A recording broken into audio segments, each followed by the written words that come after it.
Hi friends, welcome to open channel. இன்றைக்கி பார்க்க போகிறது முட்டை கிரேவி தான் பார்க்க போகிறோம். ஹோட்டல் ஸ்டைலில் தான் பார்க்குறோம். கண்டிப்பாக ட்ரை பண்ணுங்கள் ஃப்ரெண்ட்ஸ். எம்மியாக இருக்கும். சப்பாத்திக்கு, இட்லிக்கு, தோசைக்கு எல்லாத்துக்கும் கூட, சாதத்துக்கு கூட சாப்பிட்லாம். கண்டிப்பாக ட்ரை பண்ணுங்கள், கமெண்ட் பண்ணுங்கள், ஷேர் பண்ணுங்கள், சப்ஸ்கிரைப் பண்ணுங்கள். ஓகே ஃப்ரெண்ட்ஸ், வீடியோக்குள்ளே போய் பாருங்கள். முட்டை கிரேவிக்கு தேவையான மசாலா வதக்கி எடுத்துடலாம். வெங்காயம், ஒரு வெங்காயம் கட் பண்ணி வச்சுருக்கேன், அதை போட்டுக்கலாம்.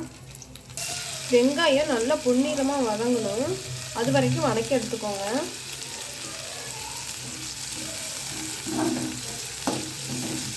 அப்போ தான் கிரேவி நல்லா டேஸ்ட்டாக வரும் ஹோட்டல் ஸ்டைலில். வெங்காயம் வதங்குறதுக்கு உப்பு லைட்டாக சேர்த்துக்கலாம், கொஞ்சமாக சேர்த்துக்கோங்க.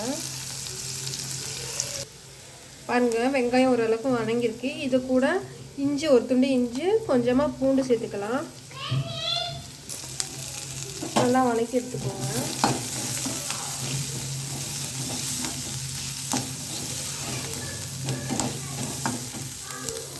இது கூட ஒரு தக்காளி சேர்த்துக்கலாம். ஒரு தக்காளி சேர்த்துக்கோங்க. இதையும் சேர்த்து நல்லா வதக்கி எடுத்துக்கோங்க.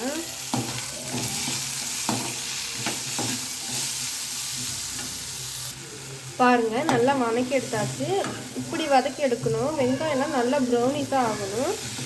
சரி, ஸ்டவ்வை ஆஃப் பண்ணிடலாம். கடாயை எடுத்துக்கோங்க. அதில் கொஞ்சமாக எண்ணெய் ஊற்றி, கொஞ்சமாக மிளகாத்தூள்,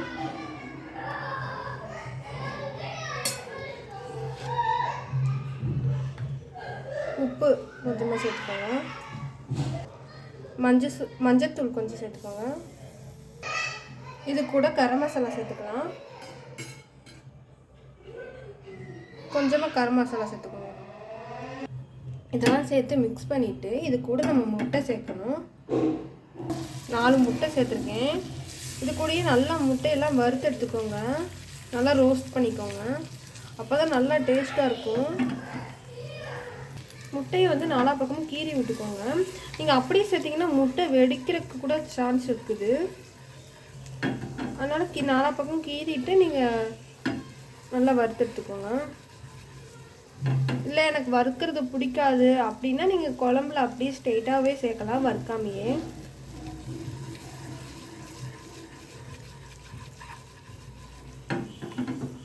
சரி, இது வறுத்து எடுத்தாச்சு.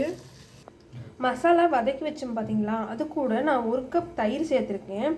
தயிர் சேர்த்து நம்ம மிக்சியில் போட்டு அரைச்சிடணும். மையாட்டை அரைச்சிட்டு வந்துடலாம். கடாயில் நான் எண்ணெய் ஊற்றிருக்கேன். நான் தக்காளி வெங்காயம் வதக்கி எடுத்தேன் பார்த்தீங்களா, அதே கடாயை எடுத்திருக்கேன். அதில் எண்ணெய் ஊற்றிருக்கேன். 2 ஸ்பூன் எண்ணெய் ஊற்றிருக்கேன். அது கூட சோம்பு சேர்த்துக்கலாம். 1 ஸ்பூன் சோம்பு, 1 டீஸ்பூன் சோம்பு சேர்த்துருக்கேன். பட்டை 2 சேர்த்துக்கோங்க.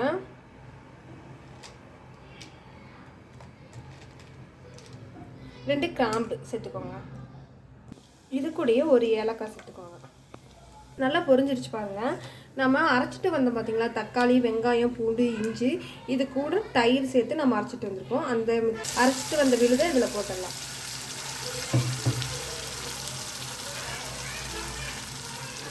பாருங்கள், சேர்த்துருக்கோம். இது நல்லா மிக்ஸ் பண்ணி விடுங்க.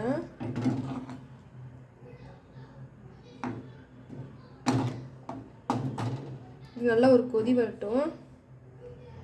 இந்த கிரேவிக்கு தேவையான உப்பு சேர்த்துடலாம். நம்ம ஏற்கனவே முட்டையில் பார்த்தீங்கன்னா மிளகாத்தூள் சேர்த்துருக்கோம். அதனால் குழம்புக்கு பார்த்துட்டு நீங்கள் போட்டுக்கோங்க. மிளகாத்தூள் கொஞ்சம் சேர்த்துக்கலாம். நல்லா மிக்ஸ் பண்ணி விட்டுக்கோங்க.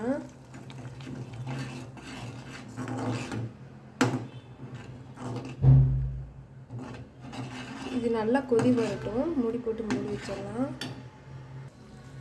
குழம்பு பார்த்தீங்கன்னா நல்லா கொதி வந்து பச்சை வாசம்லாம் போயிடுச்சு. நம்ம மிளகாத்தூளை தான் போட்டோம்ல, பச்சை வாசம்லாம் போயிடுச்சு. இந்த டைமில் நம்ம முட்டையை வறுத்து வச்ச முட்டையே சேர்த்துடலாம்.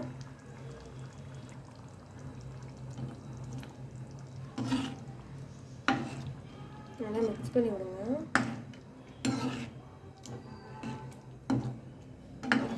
இந்த கிரேவி பார்த்தீங்கன்னா சப்பாத்திக்கு டேஸ்ட்டாக இருக்கும், சாதத்துக்கு கூட வச்சு சாப்பிட்லாம், தோசைக்கு கூட வச்சு சாப்பிட்லாம்.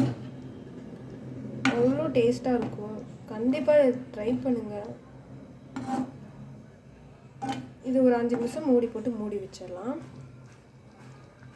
பாருங்கள் ஃப்ரெண்ட்ஸ், நம்ம முட்டை கிரேவி ரெடி ஆயிடுச்சு. எண்ணெயெல்லாம் பிரிஞ்சு எவ்வளோ அழகாக வந்திருக்கு பாருங்கள். நம்ம முட்டை கிரேவி எப்படி இருக்குது பார்த்தீங்களா? கண்டிப்பாக இதை ட்ரை பண்ணுங்கள். இன்றைக்கி நான் இதை சப்பாத்தி கூட வச்சு சாப்பிட போகிறேன். ஓகே ஃப்ரெண்ட், பாய்.